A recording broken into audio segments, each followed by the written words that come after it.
J'ai accompli ma mission. Je suis parti dans un pays que je ne connais pas, pris l'avion pour la première fois, un week-end complet sur un coup de tête avec un poignet cassé pour aller vivre passion. Seul.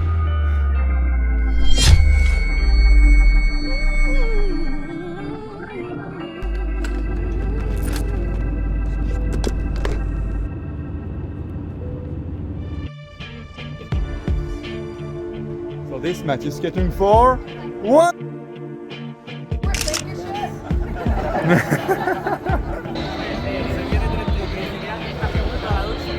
Deux putains d'entrées. Deux putains d'entrées.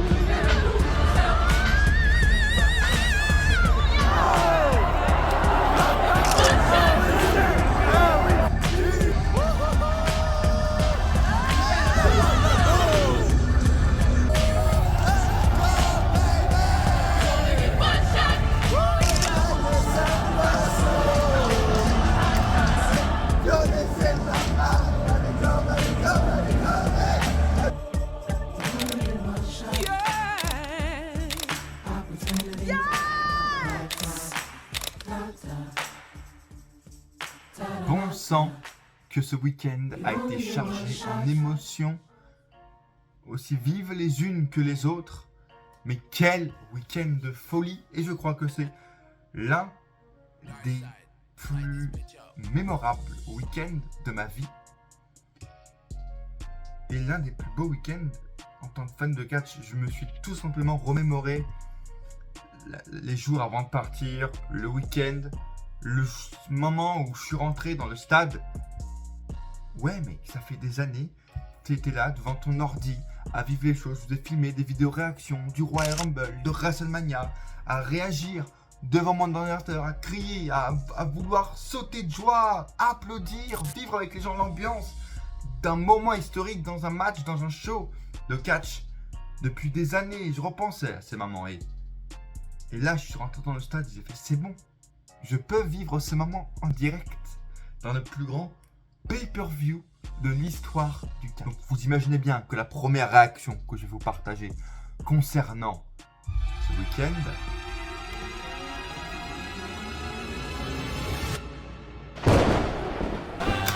ça, quel plaisir!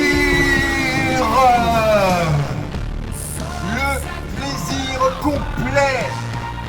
Bordel, vous m'avez suivi sur les réseaux sociaux, sur Instagram, sur TikTok, le réel, le short là, que j'ai partagé sur YouTube. Bordel, abonnez-vous à cette chaîne, likez la vidéo et mettez dans les commentaires si vous avez suivi ce week-end avec moi sur les réseaux avec les autres gens qui y sont allés, les autres youtubeurs qui y sont allés. Et dites-moi ce que vous avez vécu en live si vous y étiez également, et sinon comment vous l'avez vécu. Ce qui va se passer dans cette vidéo, c'est que je vais vous raconter tout simplement comment s'est passé mon week-end, heure par heure, quasiment, du vendredi soir, samedi matin où je suis parti, jusqu'au dimanche soir. Quelle superstar j'ai rencontré, comment j'ai vécu le week-end, quelle était l'ambiance. Et tout simplement, ouais, comment ça a été historique et tous les faits marquants de ce week-end, selon moi, dans ma vision, à moi, et je pense la vision partagée de beaucoup de gens également. Dans la deuxième partie qui sortira, j'espère, en fin de semaine, les gars, vlog. Littéralement, vlog, je vous partage tout ce que j'ai filmé. C'est bon? Est-ce que c'est bon pour vous? Est-ce que vous avez vu Judas en direct, l'entrée d'Adam Cole, victoire de Saraya en direct, tout dans la prochaine vidéo. Et je vous propose maintenant dans les commentaires de poser toutes les questions auxquelles je ne répondrai pas et lesquelles vous avez dans vos têtes dans la section commentaires de cette vidéo, parce que je pense que je ferai une FAQ, les gars. Là, je pense que ça mérite. Il y en a besoin, et ça fait littéralement 10 ans que j'ai pas fait des FAQ. On fête les 10 ans de ma chaîne. Comment les fêter mieux que ça? En fait, ouais, la première question que vous devez vous poser, c'est waouh, pourquoi, comment t'y aller, Darren? Dis-nous tout. C'est très simple. Je vous le redis encore, et c'est assez simple, mais c'était juste obligatoire pour moi d'y aller. Obligatoire. C'était un show tout simplement historique.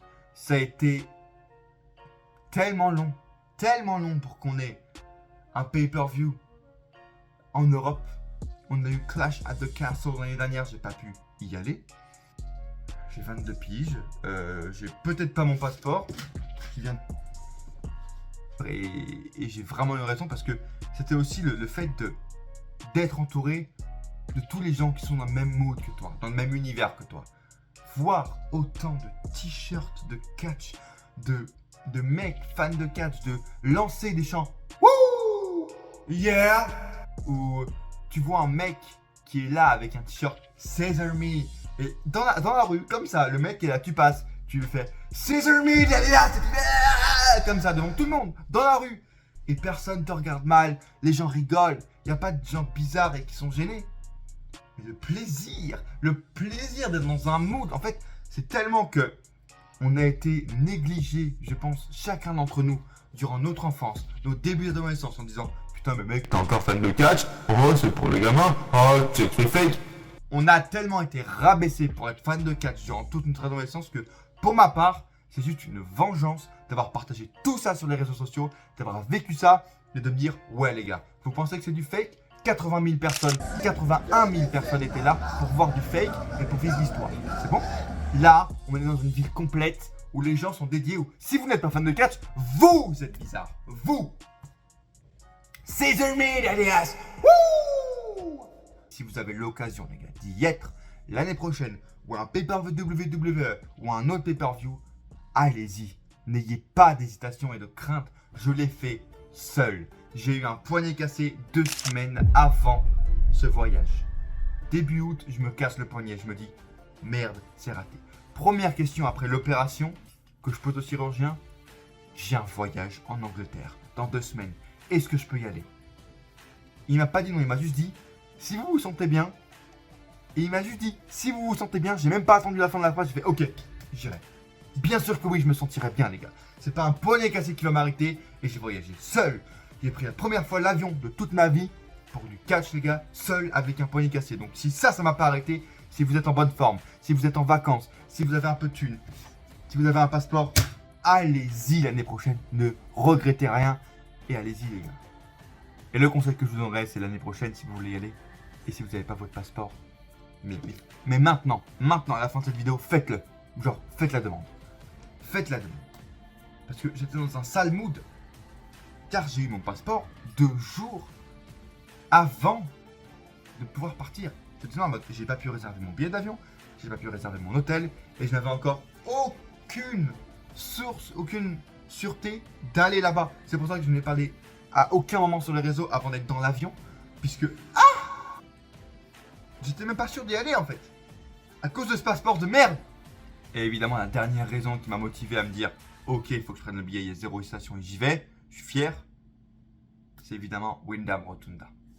Bref, samedi matin, 4h, levé, 4h du matin, parti pour l'Angleterre, et les premières couilles ont commencé à arriver, et j'ai envie de dire, c'est quand même les seules couilles du week-end, faut pas abuser, mais c'était un bon fil rouge tout le week-end qui m'a bien cassé les couilles.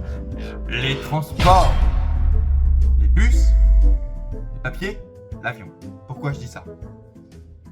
Les gars, je n'y crois pas, hein. Je crois au karma, mais tout ce qui est superstition, vendredi 13, chat noir, je n'y crois pas. Mais je suis forcé d'y croire. Pourquoi? Car à chaque fois que je croise un chat noir, quelques minutes ou heures plus tard, il se passe quelque chose. C'est jamais des trucs graves, hein, mais c'est des couilles, des emmerdes, des retards. À 4h30 du matin, sur la route, je croise un chat noir. Est-ce possible? Déjà, non.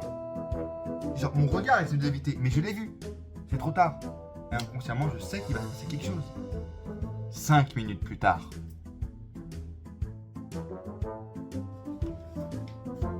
Moi, samedi matin,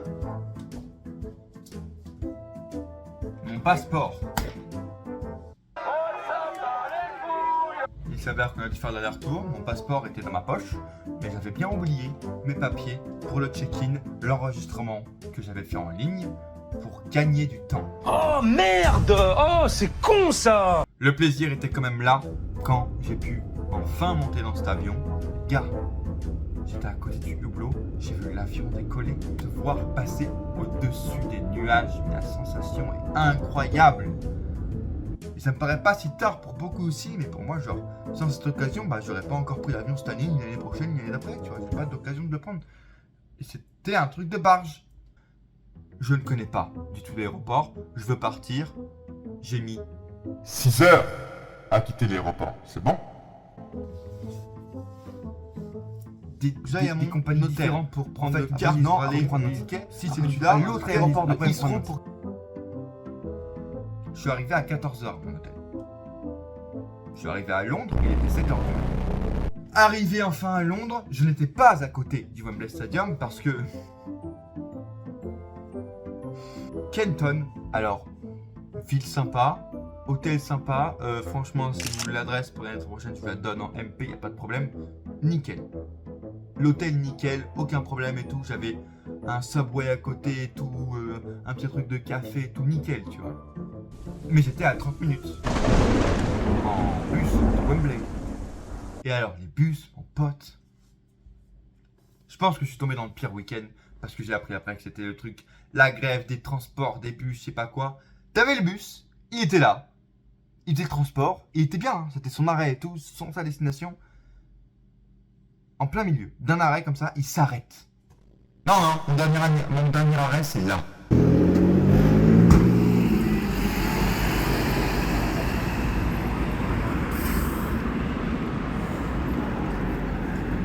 Il s'avère que le dimanche soir, quand j'ai terminé le show, j'ai dû un peu rater l'after show le soir pour pouvoir prendre mon bus. Et il s'avère que le bus était en retard alors qu'il n'y avait pas trop de circulation, qu'il s'arrêtait en plein milieu de nulle part à 1h du matin et que je me suis retrouvé dans des rues de Londres que je ne connaissais ni d'Ève ni d'Adam, avec en face de moi des drogués à 2h30 du matin. L'expérience de Londres, l'expérience du catch, les gars, hein, dirons-nous. J'arrive au Wembley Stadium à 14h et direct, ça se ressent. J'arrive, bon, la pluie tombe directement dès que j'arrive. Ce qui me permet de, quand je vais m'abriter, voir Saraya directement. Bon, pas là pour prendre des photos et tout, parce que c'était juste abrité en dessous d'un merchandising pour s'abriter de l'avalanche qui était tombée au moment où je sors du bus. Je vous dis, le chat noir, les gars, le chat noir. Bref, bonne ambiance, tu vois, déjà, je vois. Et là, bah, sous la pluie, pendant qu'on me dit non, on me refuse du meurtre parce qu'il y a trop de monde et parce qu'il y a Saraya surtout, donc je vais être en face. Je vois, tu vois, je commence à observer. Je suis en face du Box Park, là où il va avoir le meet and greet, où il y a déjà eu le meet and greet, où il y a des événements, etc. Tu vois, donc c'est assez cool. En face de moi, il y a le merchandising AEW, il y en a encore un peu plus loin, et puis j'observe juste à ma droite qu'il y a le Wembley Stadium. Et là, je me dis que je suis au bon endroit, et là, je me dis que je vais passer un bon week-end. Je vois Saraya repartir dès que la pluie est terminée, et moi également, je pars dans son sens pour aller visiter et voir simplement l'endroit qui m'intéresse, le Wembley Stadium. En allant un peu plus loin, j'entends du bruit, tu vois. Je suis le bruit et dans une rue à côté passante du Wembley Stadium, j'avais lu sur les réseaux que les catcheurs étaient au hôtel Hilton, tu vois. J'ai pas pu rater l'info et je voulais pas faire mon stalker. Mais moi, j'étais juste là pour le plaisir, tu vois, de voir les catcheurs, de mettre dans l'ambiance avec même les catcheurs, les gars qui étaient tous là, tu vois. J'arrive et directement, le premier que je vois, les gars... One fall! Thank you! Thank you! De me voir dans le catch. J'ai envie de mettre ma pierre à l'édifice par ce biais-là de la voix et du commentaire dans le catch. D'où mon dernier TikTok. Et puis alors là, ne vous inquiétez pas que je n'ai plus bougé de l'après-midi de cette zone-là. En fait. Alors, je suis allé faire des allers-retours au Wembley, à côté, à gauche, à droite, voir un merchandising, voir les prix un peu du merch. J'ai fait non, merci. Après la queue qu'il y avait le dimanche matin, je vous raconte ça. Bref, je vais vous mettre des vidéos, mais c'est incroyable. J'ai kiffé juste voir des t-shirts de catch, faire le tour, etc. Je faisais le tour je voyais des Malachi Black, Buddy Murphy, je voyais le staff AEW, les gars de la sécu qui faisaient des allers-retours à chaque fois. Mais ce qui était cool, vraiment, c'est de voir tout simplement le respect de chaque fan de catch envers l'hôtel, envers les catcheurs, les gens qui passaient. Tu vois, les catcheurs passaient du Hilton au Wembley, c'était à 2 minutes à pied, tu vois. Donc, ils faisaient des allers-retours, ils devaient préparer le show, etc. Et quand les gars rentraient ou sortaient de l'hôtel, il n'y avait pas de gros cris, c'était pas comme à la WWE et les gens respectaient. Le gars veut pas s'arrêter, il s'arrête pas, on va pas l'emmerder.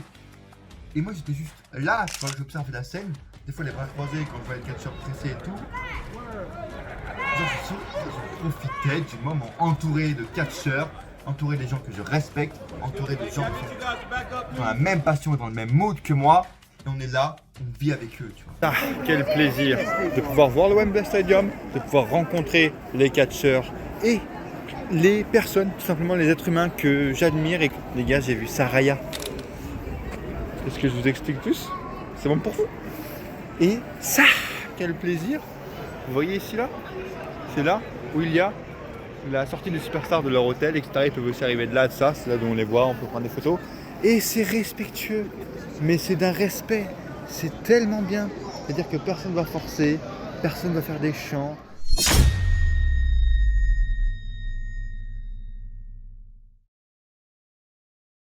Et là, encore une fois, il faut que je remédie à quelque chose que je vois beaucoup tourner sur les réseaux. Le fait que les gens qui étaient autour de l'hôtel étaient des stalkers, des machins. Alors comme je viens de le dire, rien à voir avec WWE, pour moi c'est beaucoup moins malsain que WWE. On était là la plupart pour vivre notre passion et juste pouvoir rencontrer, être près des catcheurs qu'on admire et de ceux qu'on va voir performer le lendemain pour leur dire bonne chance, merci pour ce que vous avez apporté au business, bon courage et j'espère que tu vas gagner et que tu vas faire un bon match. Tout simplement, tout simplement. Et c'est pour ça que moi j'ai profité pour faire des vidéos avec les gars que j'ai rencontrés, pas que des photos, notamment avec la première personne, je dis qui me tient beaucoup à cœur pour moi, c'est Justin Roberts. Et quelle pépite! Mon Dieu, cet homme est une pépite! Il prend tout le temps qu'il a pour faire les photos une fois que tout le monde est satisfait. Ok les gars, je vais juste prendre un café, est-ce que vous avez une adresse à me donner et tout ça? Nickel, tu vois. Il y avait des catcheurs un peu comme Taz ou quoi qui prenaient les photos mais qui avaient 2-3 minutes. Après qui disaient ok les gars, je dois aller bouffer à plus. Et les gens le laissaient partir. Il y avait zéro stress. Et remettons vraiment en clair si vous avez vu cette idée passer là de stalker. Non les gars. Non. Et également, ce qui nous mettait aussi dans le mood et ce qui nous rassurait, c'est que les catcheurs étaient tellement plus libres qu'à la WWE. Brody King et CM Punk le dimanche partir de l'hôtel allaient faire leur vie quelque part. Mike Bennett allait faire leur vie, leur course. Malachi Black, Buddy Murphy revenir avec des sachets parce qu'il y avait une galerie marchande juste à côté avec leur sac et tout tranquille. Nickel, tu vois. Saraya qui arrive, une pépite également, genre. Elle prend le temps, elle voit qu'on est là, elle a envie de faire des photos, on dit ok. Bonjour, comment ça va Saraya? Très content de te voir, est-ce que je peux faire une photo avec toi? Je suis un grand fan. Oui, pas de problème. Photo avec Saraya. Adam Cole était un peu plus pressé par exemple, tu vois, il attend de faire une photo, après il s'arrête. Mais des fois, pas le temps de parler avec des catcheurs, mais au moins ils s'arrêtent, ils prennent le temps, ils sourient, nous aussi, on est contents. On met des sourires sur des visages et c'est ce qu'ils sont en train de faire. Et tu vois, c'est génial. Le mood de l'avant-catch, de l'avant-show, quoi. Et après, je repartais dans les rues et je voyais les Scissor Me Adidas. Ça, quel plaisir. La réunion des fans de catch, je parle de réunion parce que le soir, quand il était 19, 20h et tout, j'allais partir et tout. Des gars qui arrivent, des Allemands, qui commencent à me parler français et puis après anglais. Et puis après, on a découvert qu'ils pouvaient parler français également. Ils viennent parce que moi, je suis en mood tranquille et tout. Ils se disent hello, on vient d'arriver et tout, qu'est-ce qui se passe? Tu vois, je leur dis c'est là où sont logés les catcheurs, on peut les voir passer, prendre une photo s'ils ont le temps, etc. Restez, je vous en prie. Comment vous vous appelez? Ah, trop cool, moi c'est Darren. On a fait connaissance, tout ça, d'où ils venaient, pourquoi ils étaient là, combien de temps ils restent, où est-ce qu'ils sont placés là. Et c'est pour ça, tu vois, on est là, on traîne autour et ok, on fait des découvertes avec des gens, des fans de catch, pourquoi vous êtes là et tout. C'est ça le plaisir, les gars, c'est ça le plaisir. Et c'est vraiment, à part le show, des moments comme ça que je retiens et que j'ai envie de revivre. Et que vous, si vous êtes fan de catch, vous voulez vivre. C'est-à-dire que, comme pour les gens qui sont fans de foot et qui vivent ça, tu vois, un jour avant, nous, bah, ça dure tout le week-end, déjà. Et l'avant-show, c'est vraiment, ouais, t'as des catcheurs, tu les vois de loin, tu leur dis, hey, how you doing? How you doing, Darby? How you doing, Jeff Jarrett? Hey, Malachi Black? Juste comme ça, how you doing? Nick Wayne aussi qui passe, parce que j'attendais un petit peu avant, tu vois, j'étais en train de bouffer. Nick Wayne passe, je me lève. Comment tu vas, mec? Ça va très bien et toi? Super, merci. Il me demande si j'ai passé un bon moment. Nick Wayne, une pépite monumentale, comme Justin Roberts, mais quels gens appréciables ils sont. Les gars, c'est un truc de fou. Et du coup, juste tu veux parler avec eux parce qu'ils sont également sympas. Et après, oh, excuse-moi, je prends une photo juste pour le souvenir. Pas de problème. Photo avec Nick Wayne, photo avec Saraya, photo avec Taz, photo avec Hangman Adam Page, photo avec Adam Cole, vidéo avec Adam Cole, photo avec... Non, pas le Big Show parce que... Le Big Show, mec...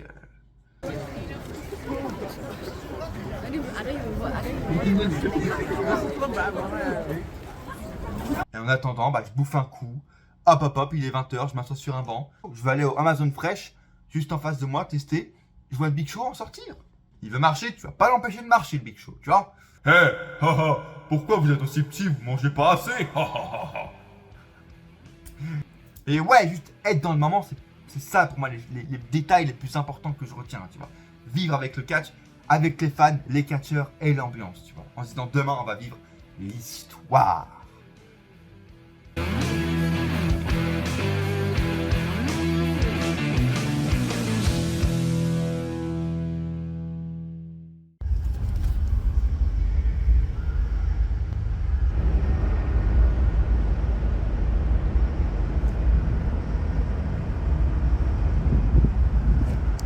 Et encore une fois, si vous avez des questions sur les catcheurs, sur comment c'était vraiment dans la rue, des détails que vous voulez, des trucs, des questions bien spécifiques, posez-les-moi dans les commentaires. Et les gars, j'en ferai une vidéo car c'est l'occasion et j'en suis obligé. Arrivé dimanche, 6h du matin, levé, let's go.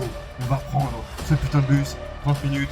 Tout de suite, on arrive à 8h, à 7h du matin, à 7h du matin, devant le Wembley Stadium, on y va toute notre journée. Let's go! Ah ouais, non. Du coup, j'avais envie de prendre un petit déj, un truc, et le café Costorado, qui était en face de mon hôtel, n'ouvrait pas avant 8h. Oh merde! Oh! Bon, bah, j'en ai profité pour me préparer, pour vous tourner un petit bout de vidéo du ressenti à chaud qui sortira dans la partie du vlog demain. Donc soyez prêts, et puis hop, merde, il est déjà 9h30. Quelle boulette? La boulette. J'arrive donc du coup au Wembley Stadium, pas avant 10h30 comme un gros trou du cul. Et hop, moi qui voulais prendre un t-shirt, 4 stands de merch. 4, voire 5, je sais plus. 1 heure d'attente, 1h30 d'attente pour un t-shirt. Une casquette que je voulais. I was there. Yeah, une casquette, un drapeau, CM Punk. Non, je crois que cela n'est pas du tout optimal et ça ne mérite pas du tout autant d'heures d'attente. Je pense que je vais traîner autour du Wembley Stadium jusqu'à 15h. Oui, absolument. C'est exactement ce que j'ai fait. C'était un truc de fou. Et je retourne un peu vers le Hilton, le Hilton Hotel pour voir s'il n'y a pas des mecs un peu à croiser, juste à dire bonjour ou l'ambiance qu'il y a, tu vois. Il y a 3 fois plus de monde que hier, 3 fois plus. Là, on sent vraiment que tout le monde est arrivé pour le Wembley, pour le show. C'est un truc de dingue. Au hasard de mon arrivée au Hilton, j'entends, je vois, au côté du mur, là-bas où personne ne va, mais il y a 2-3 personnes qui sont là pour prendre des photos et tout. Je vais voir qui c'est, les gars. Thank you. Sorry. It's clobbering time, ladies and gentlemen. This is such a good shit. Ok? Ce qui me fait rire dans cette altercation, cette vidéo, c'est que... je vous l'ai dit dans toutes mes vidéos, au retour des Hardy Boys à WrestleMania 33, je me le promets à moi-même depuis 2009. Si un jour je croise ce connard en vrai, je lui balance juste mes 4 vérités, ce que je pense de ce départ de Jeff Hardy, qu'il a gâché mon enfance à cause de ce départ. Je lui dis tout, mise à jour, moi, en 2023, en croisant CM Punk pour la première fois de ma vie, avec un t-shirt de Jeff Hardy. Where is he? Over there. Peu importe ce qu'il a fait, ce qu'il a apporté au business, on peut que remercier cet homme et le respecter un maximum. Thank you, Punk.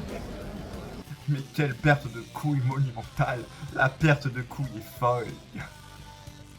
Oh, Dieu, c'est horrible. Mais encore une fois, un très bon mood. Brody King était à côté. J'ai également demandé pour une photo. J'ai fait une vidéo, les gars. Oh, c'était une vidéo, merde.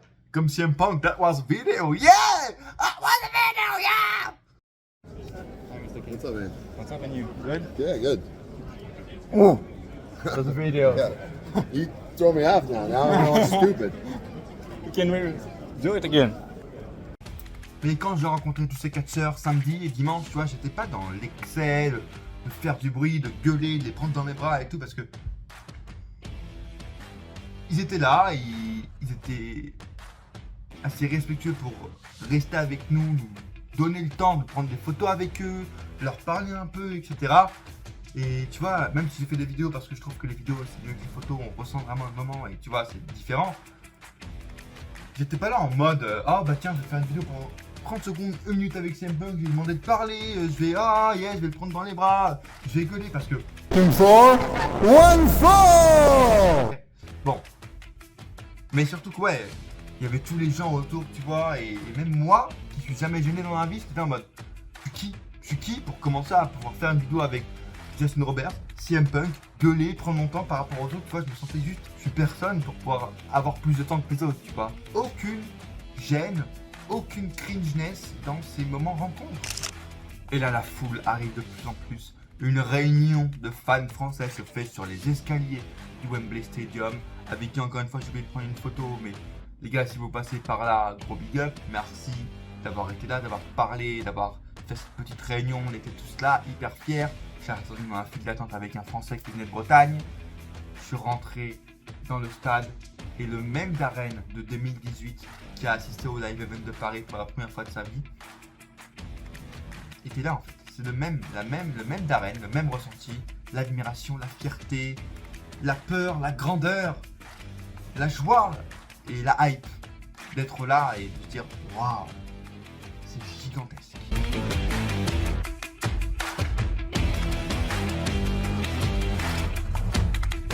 80 000 personnes vont crier pendant 6 heures et c'est exactement ce qui s'est passé, les gars. 6 heures d'affilée, il n'y a pas une minute où le public s'est éteint et s'est tu. Pas une seule. Le public était en feu pendant 6 heures complètes. Et ma section était mais phénoménale, les gars. J'avais juste des Anglais derrière moi qui étaient là en mode, ils commencent à prendre une bière, 2 bières, 3 bières. Ils lançaient des chants, mais les Anglais sont tellement créatifs, innovants dans leurs chants. C'est un truc de barge et l'ambiance dans ma section était juste folle, les gars. Gradins au sol, au-dessus. J'ai l'impression que la foule était complète et à fond et en feu de partout, les gars. Pendant 6 heures. Et à la fin, plus personne, de commentaires que j'ai eu sur des réseaux et moi-même, on n'avait plus de voix, les gars. 0 voix. Je ne pouvais même plus parler au chauffeur en fait, je n'arrivais même plus à parler. C'était la preuve que le show était légendaire et de qualité. Nous voici donc l'arrivée au pay-per-view AEW en ligne, 17h, le pré-show commence. Et à coup sûr, ce sera dans la prochaine vidéo.